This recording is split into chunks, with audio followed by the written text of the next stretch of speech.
Brussels, April 11, 2019, MIA/PA, EU member states agreed to the launch of negotiations on a trade deal with the United States, EU sources said on Thursday, in a move that the bloc hopes will prevent US President Donald Trump from pressing ahead with threatened car import tariffs.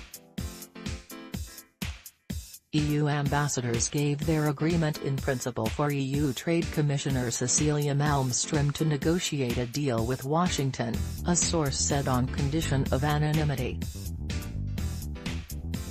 A majority of member states is due to formally adopt the decision on Monday. This would pave the way for formal talks to begin soon, another source said, noting that only logistical hurdles remain on the EU side, while Washington is in the starting blocks.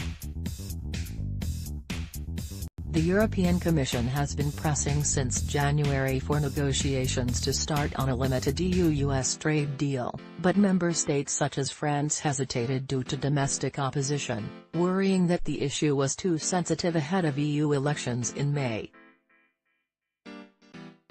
The EU-US trade relationship has been tense since Trump raised steel and aluminium import tariffs last year, prompting Brussels to retaliate with several measures.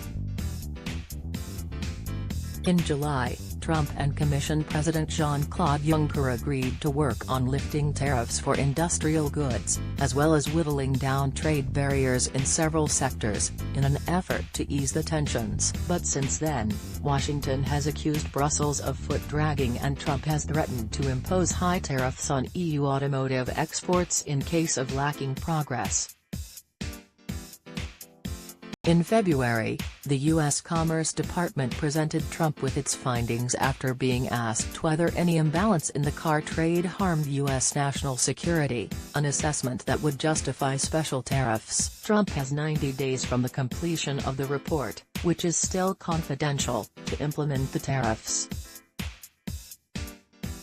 There is currently a 2.5% tariff on cars imported into the U.S. Trump has hinted that he could raise this to 25%. The Commission's negotiating proposal focuses on abolishing tariffs on industrial goods, including cars and car parts.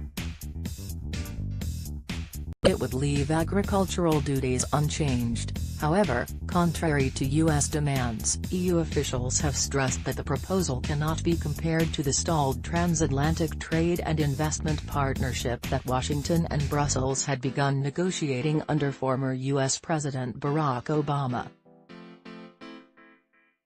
At the time, it came under fierce criticism from free trade opponents, leading to widespread protest across parts of Europe.